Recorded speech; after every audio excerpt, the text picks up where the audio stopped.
Greetings. Greetings, nail people. Come on in. Come on in. Hello, hello. Hi. Come on in. Today, I have stolen a cup from, voila. Today, I have stolen a cup from my daughter. So, it's a Disneyland cup with Grumpy. So, today, we're using Grumpy. Although I have to give the cup back, it's just on loan. So I guess I didn't really steal it. I just sort of appropriated it for today's show. And as you notice, I have no background behind me. Oh, I guess I should say all the official stuff. Hi, it's Michelle Cordes Pugh. It is March 31st, and this is Nails Over Coffee. Okay, so now that we got all the technical stuff out of the way, and Grumpy. Yes, you made it. Yay. Yeah, I have no background behind me because the next video I'm shooting this week is with a green screen. So I'm going to, hello. So I'm going to have to put up a green screen. So the black one had to come down, and I'll probably iron it while I'm at it. So lots of fun stuff going on. So I want to talk about that a little bit too. But what I really want to tell you guys that I'm so excited about is that it looks like I'm going to be able to kick off in-person workshops, at least some, this year, when I thought I was probably going to have to wait until next year. So the first date is set. I need to do an internet flyer, and I'll get it up today, and you guys can pass it around, but it's going to be in Phoenix, Arizona. No, not in Radford, Virginia, but we'll try and get you some slick pour. Hi. And so the first one's going to be the day after the Pasadena show on April 18th. It's a Monday from 9 a.m. to 3 p.m. in Phoenix, Arizona. And it is the Nail Business 101 workshop. And it's only going to be $50 a person. I'm going to need 10 people to make it happen, and I'm going to have to cap it at 20. So just in full disclosure, that's one of those things you hear all the time about, oh, if we don't get enough people, we have to cancel, that kind of stuff. Well, I'm telling you the number. It's 10. 10 is the magic number for me to make it happen. If it's any less than 10, I'm going to have to cancel and refund. And if it is, and I'm going to have to cap it at 20 for my space. So, okay, girl, I need to do online. Oh my gosh, what do you think the University of Nails is?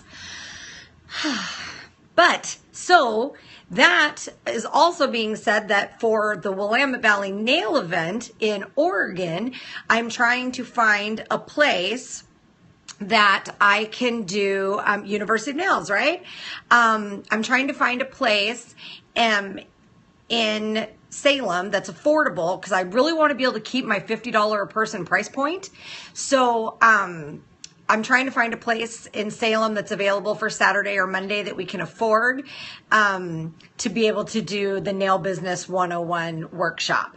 And then I'm going to start trying to find and add other locations where I can offer either a hands-on, non-product specific workshop that covers a little bit of business and a lot of hands-on with whatever you want hands-on with. All the critiquing and everything and instruction that maybe you wish you would have gotten in nail school, but you didn't, is going to be the hands-on workshop. Those are a little harder to set up because I have to find somewhere that will allow us to make a stinky acrylic smell. So starting out with the business ones, and I thought I was gonna have to wait until next year, but it doesn't look like I'm gonna have to. It looks like I'm gonna get to go, which means for you periscopers that I'm also going to be able to get to Nail Pro Pasadena and be able to periscope from Nail Pro Pasadena if I can get this class sold enough to make everything happen. It's because it's the same weekend. So that means that if you spread the word, right, and we can get this this class filled, then I can be at Nail Pro Pasadena to periscope and to check out some things for you guys and all that. So that's why it's super really important. I also need you guys who maybe haven't checked out the University of Nails to head over to the Facebook page. I actually put this announcement up yesterday on the the University of Nails Facebook page. So if you like the University of Nails Facebook page, you actually already knew what was going on. So you need to like the University of Nails Facebook page and subscribe to the University of Nails YouTube, and then just do me a favor, please. Just do me a favor, and please go to universityofnails.com and look at the free videos and all that, and just look. Okay, just look.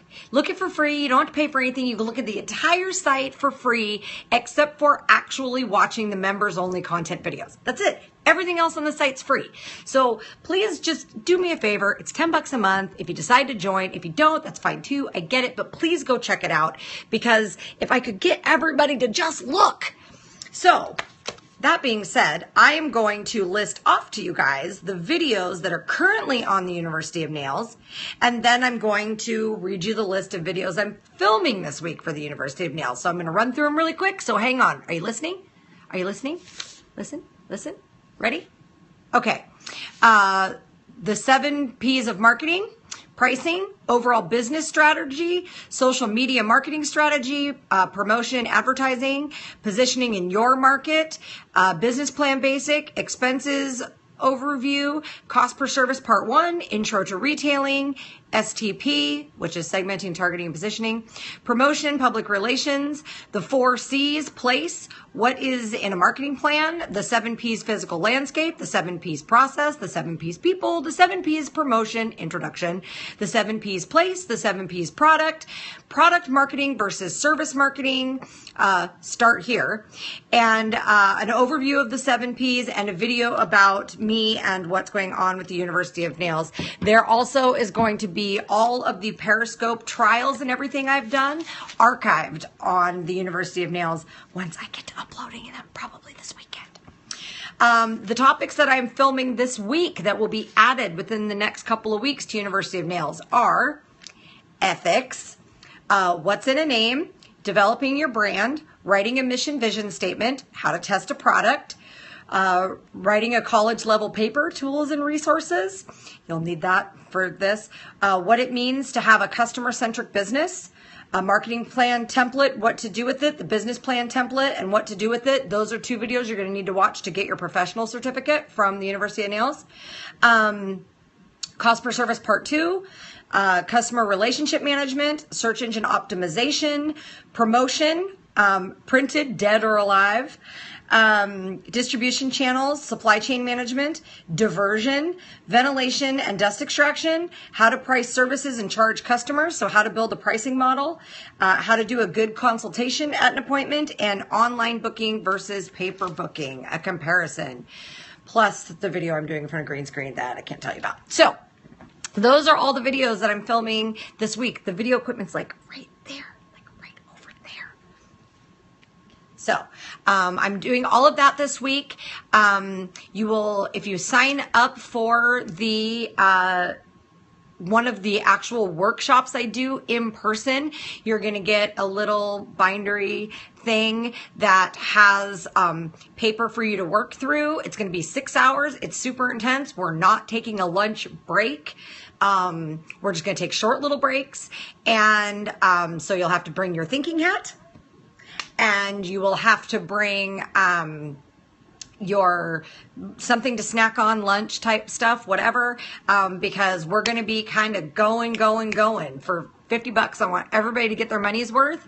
And so super exciting. Okay, so if you are somewhere that you have a place where you could host me, maybe a salon or a local beauty distributor that's got a classroom site or those kind of things, Liz, you're fired. So what a stalker you are. If you know of some place that you want me to teach a class, and this is for all y'all, are y'all listening? That includes international. We're all about the dollars and cents. So if you have some place that you can put on a class and you think you can get enough people to come, then let's chat and let's see what we can line up and how much it will cost and how much needs to be charged and how many people we need and all that kind of stuff. And I will put it on my list of things to make happen. Okay. So, oh my gosh, just so much exciting stuff going on. Okay. So yes. Looks like Nail Pro Pasadena is going to happen. We already knew I was going to be at Willamette Valley Nail event for periscoping. Nail Business 101 workshops. There is one April 18th in Phoenix. I'm getting the internet flyer done today, and to register for that, you're just going to send me your name, phone number, email, and I will invoice you for the $50, and we will be rocking and rolling. I will keep you posted on either April 30th or May 1st if I can get something together for Salem, Oregon for Nail Business 101 workshop, and then we'll just go from there. I know that I would love to make a trip to the Denver area because I know that in Carol and Natalie's salon, they have a classroom space. And so I would like to hear from any Denver area within driving distance peoples who would like to get me to Denver. I'm trying to put something together possibly for somewhere in Montana. I can kind of couple that with when we pick up or deliver the kid to and from college at Montana State University Northern. So I'm trying here, you guys. I'm trying to bring affordable education to the masses. So I need your help. But we're closer. This is like a year ahead of schedule. I really thought it was going to have to wait in any form to 2017. So help prove me right. And if share with all of your nail tech friends when I get that internet flyer up so that we can get this Arizona class full. Super, yay, awesome. Okay. That was my exciting news. I'm sorry it's not nearly as exciting as like the worldwide, like epic heard round the world shot that I had the last time I had something. But although I do have some positive stuff kind of in my back pocket. Yes, now on to something important. Yes, I saw that you did your toes in acrylic, sort of, with slick pour. Yes, I saw. I'll be getting even more happy when we get the UK going, right? So my UK peeps, get out there, right? And talk all about it. And see, you know, everybody clamors for non-product specific, hands-on, and business education, right? Slick pour, right? Okay, that's it. That is going to be the product that is no more mentioned until I get my hands on it to try it. I don't want to talk about it anymore. I'm glad you love it. Do a video. I'll watch. So girls play nice. So, yeah, like I'm willing to do whatever we need to do. But I'm like, y'all, I'm just trying to make a living too, right? So I can't I don't have like multi-million-dollar show promotion budgets like other people do. So totally grassroots. I have no problem going into a salon and teaching a class that we pack 10 people into a salon. Like I have no problem with that. So, let's see what we can put together, and you got to share, and you got to join University of Nails, or at least go look at it. And we have to do all of this so that we can have cheap education. Okay. Let's see. I don't think we have anything like it over here. I think we could definitely do it. Oh, that would be awesome. See, that's kind of what I'm thinking, is that there's so many things. Like, how do you even know what classes to spend money on? I was just talking to somebody earlier today about a class privately. And you have to be able to weigh out what the class is going to cost you versus the benefit of money you're going to get back from it. I've been messaging my nail tech friends links to your Facebook page and University of Nails site. Oh, Thank you so much. I love you guys. So a course only does you any good if it actually helps you make more money in either a direct or an indirect way. And it's got to help you make proportionately enough to justify not only the cost for the class, but the time that class takes you away from business that you might otherwise be doing.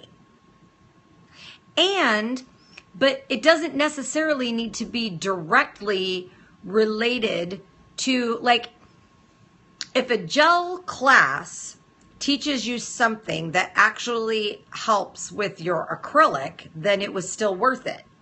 You know what I mean?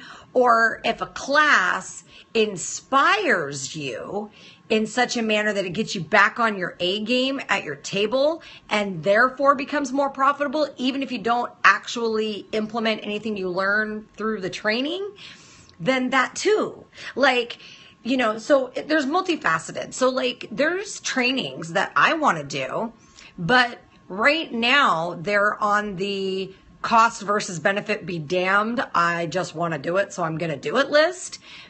But that list has to come secondary to the list of stuff that's going to make me more money. So that list has to be attended to first. And then if something comes up that makes it so the benefit changes, then it comes off the luxury list and goes on to the regular list. So, you know, all I ask is that you put a University of Nails Nail Business 101 workshop on your luxury list and maybe even on your need list. That's all I'm asking. Okay, that's all the shameless self-promotion I'm going to do for today. So we'll get back to the business of other things here. This was an interesting article that I wanted to talk about with you guys. This is on the page nail sales. It's on my needs list. Oh. And I want to talk about this thought because I don't really know what I think, and I don't know if I agree with it or if I'm slightly insulted by it. So I would like to read it to you. Non-standard salons, NSS, are the standard. The other pros are exceptional. 80% of nail techs have been termed NSS, non-standard salons.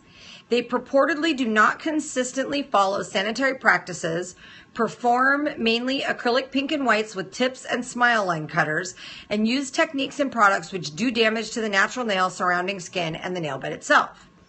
10% of nail techs attend at least one trade show or continuing education course. This top percent of nail techs artists use sanitary practices, impeccable natural nail cleaning and care, and they use the best products. They are well trained on proper application and have practiced, even perfected, and developed various methods. I argue that the 80% is the standard and the 10% is the exceptional. This top 10% should be proud, keep learning, keep contributing to the state of the art, and change accordingly.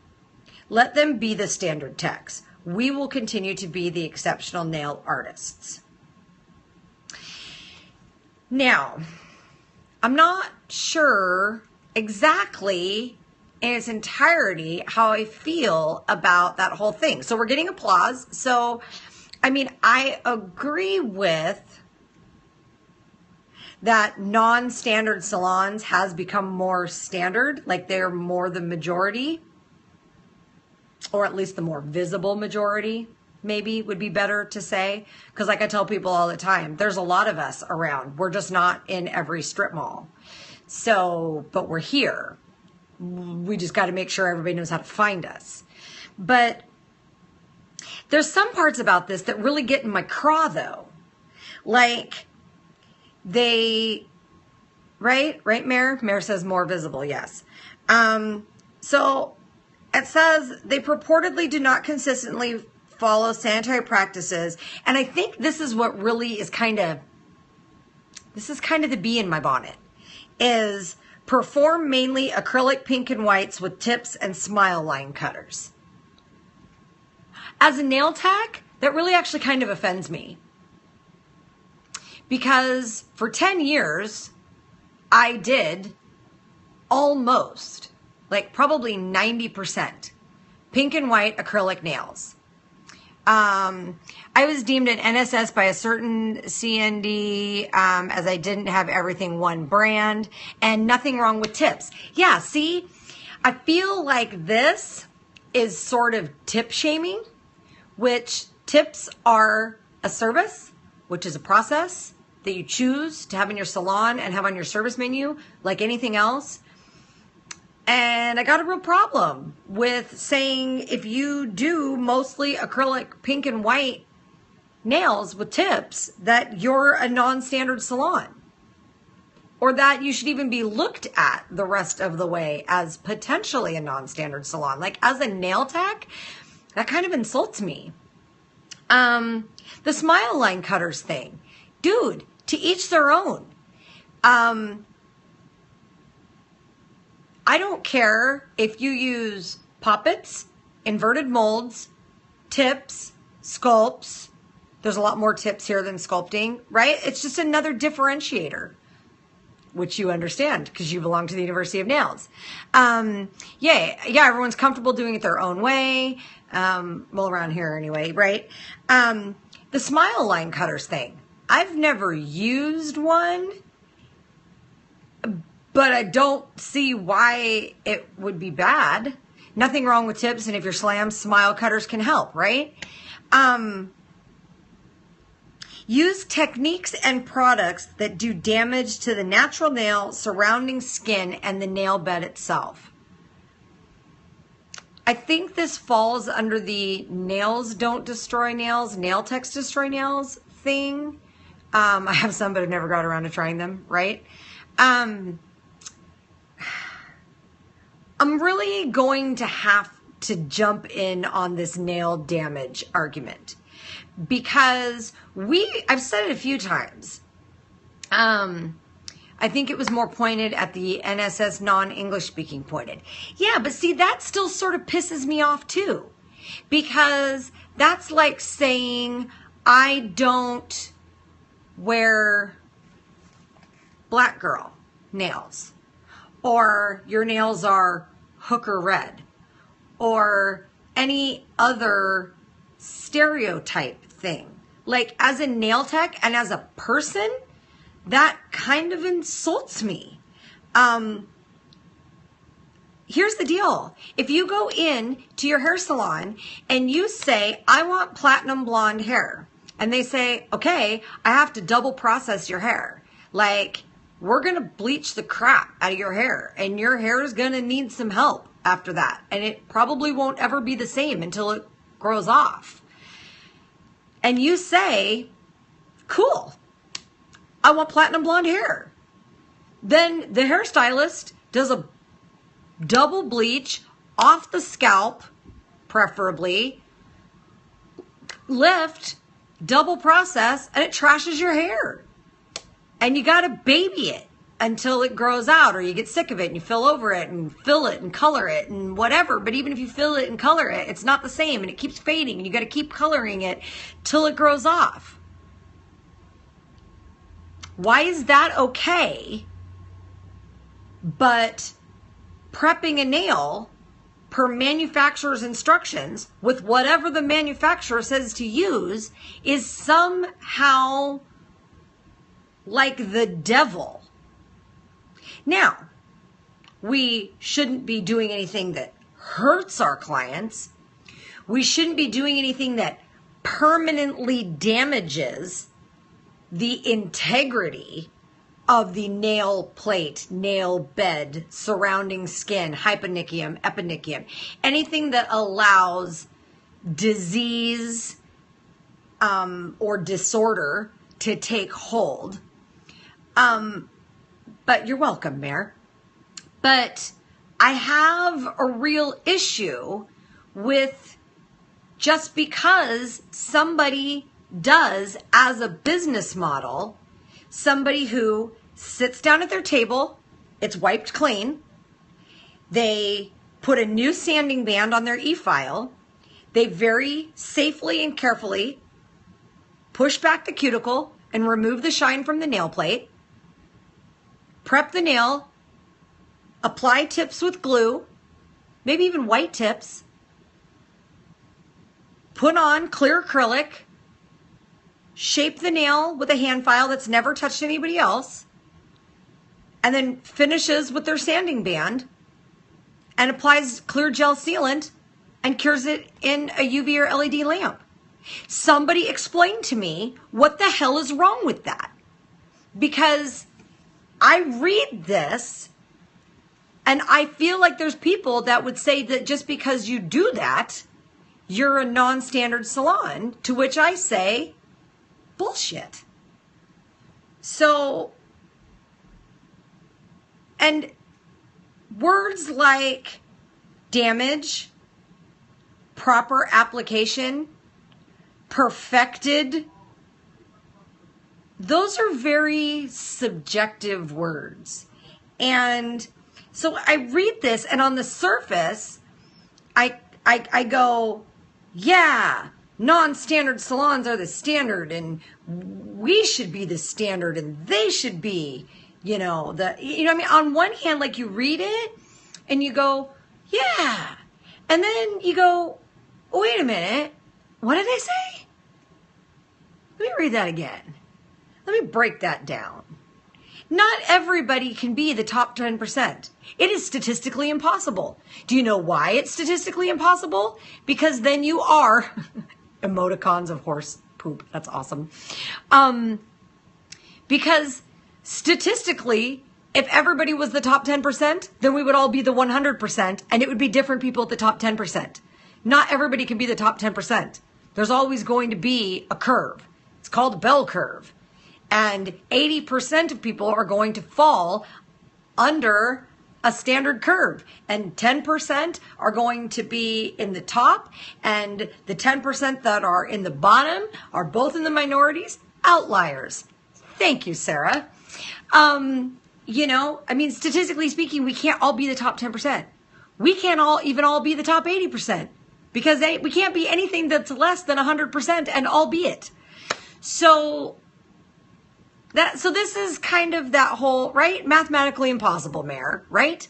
So I read that, and I just wanted to share it with you guys and express my feelings and chat about it and talk about it.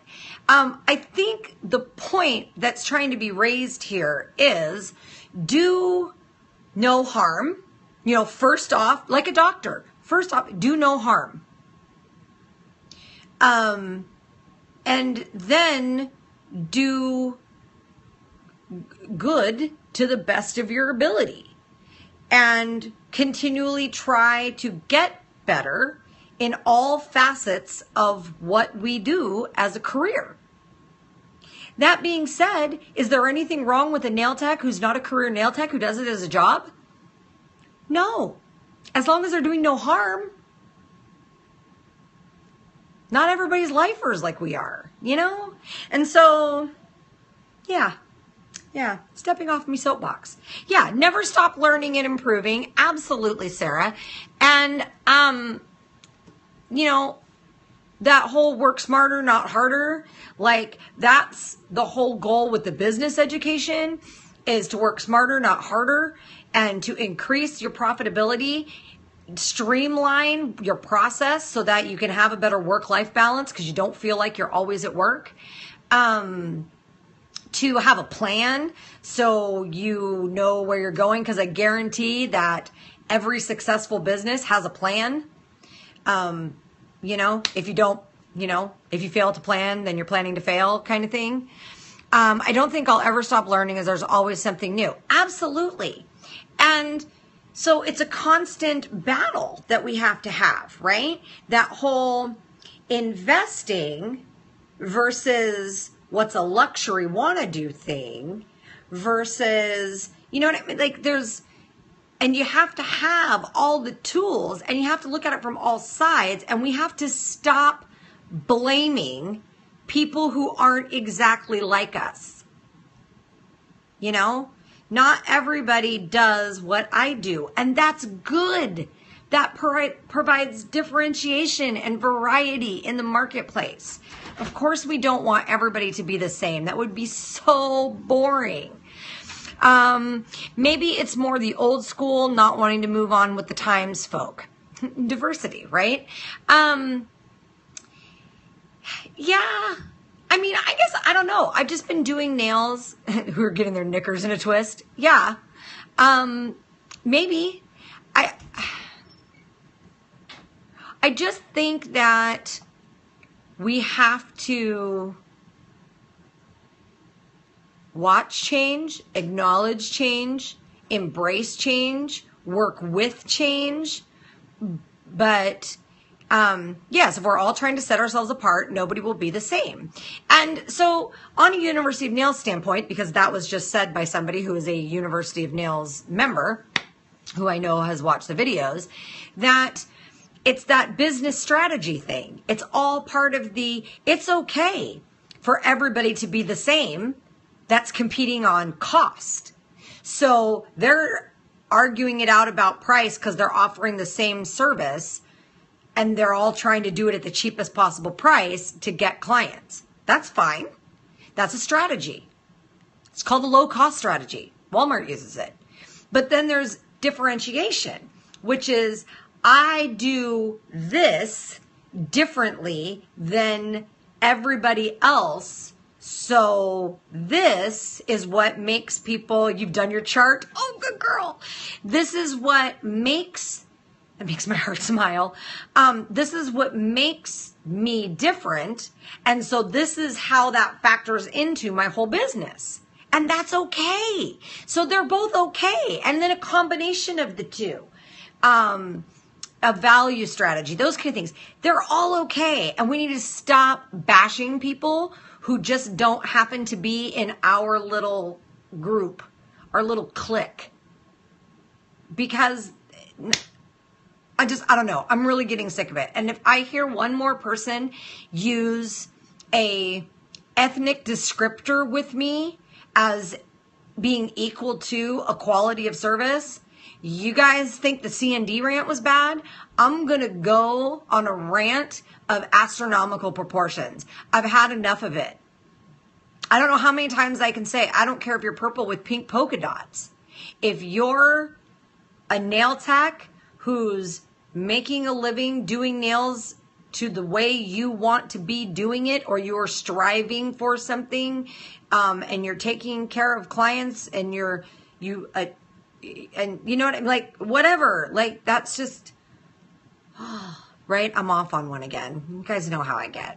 You guys, people encourage me. People need to stop encouraging me. Okay. I did save something else here though. This was in Nail Tech or Nail Tips for Nail Techs, right? Thank you, Mayor. I knew you'd agree with me. And that's why you love me. And some laugh out louds. Because that's what I do.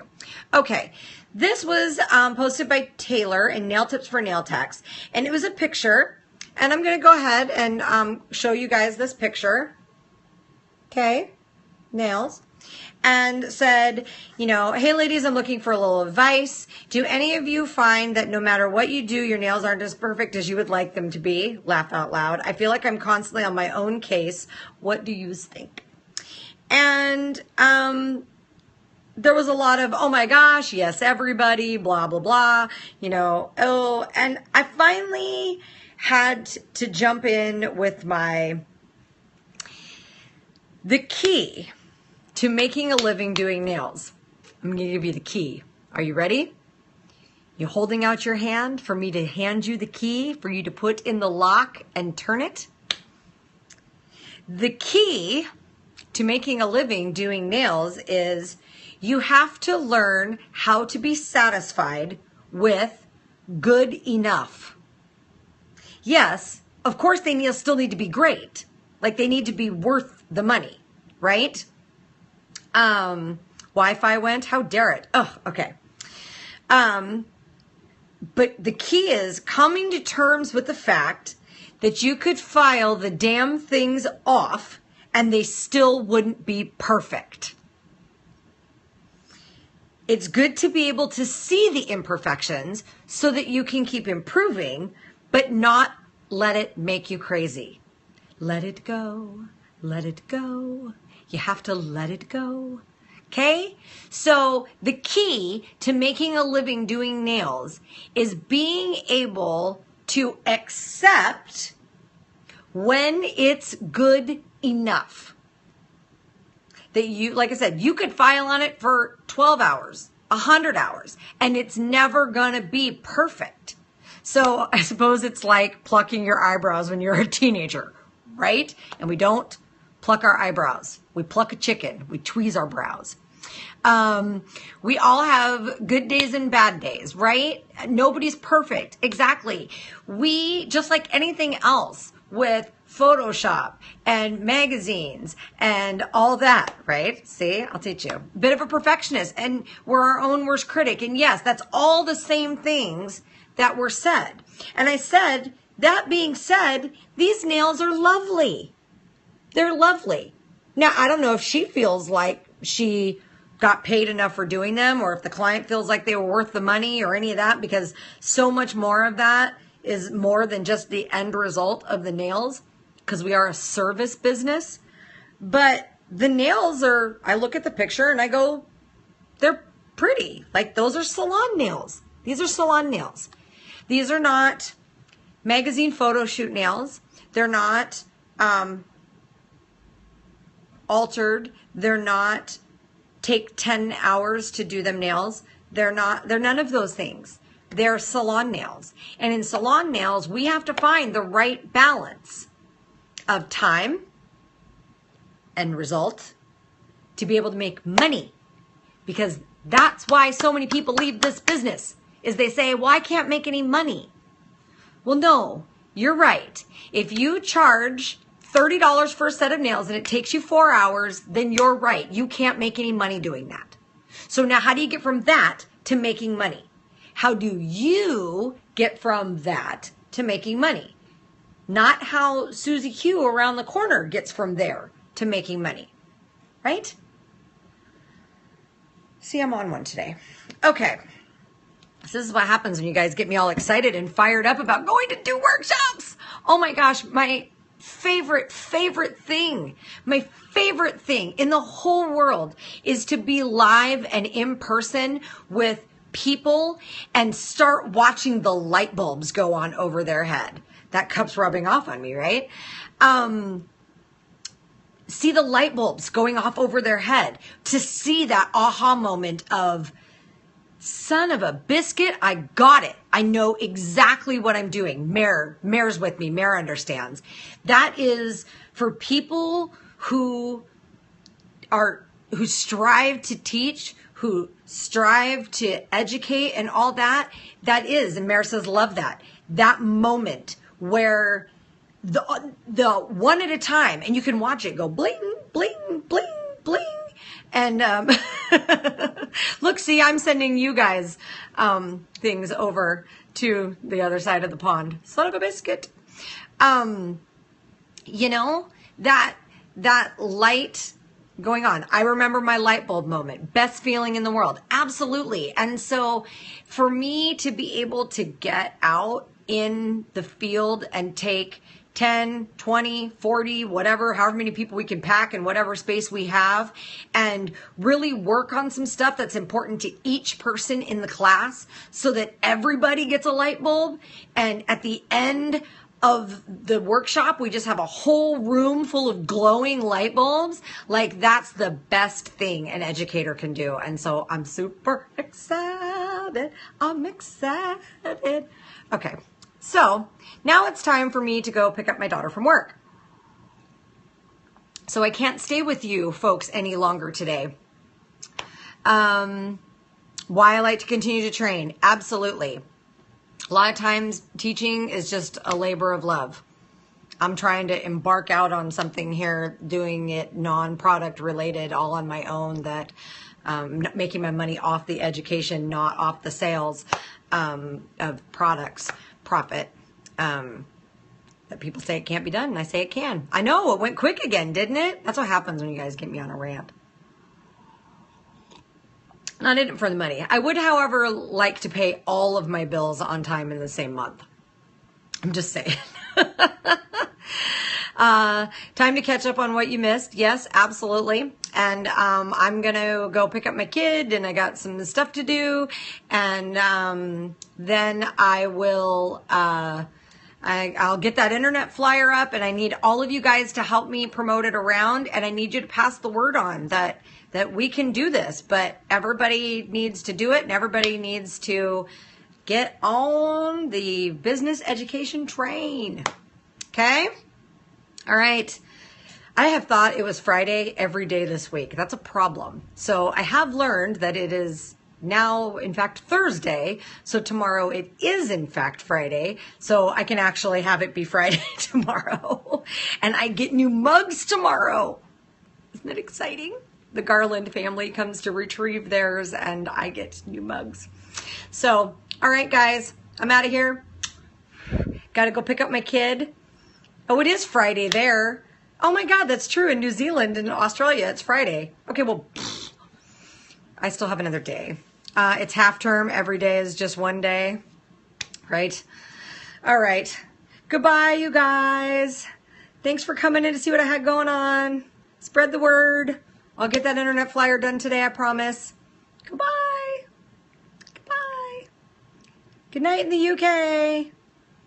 Bye. Good night, good night. Grumpy says bye. Bye, guys.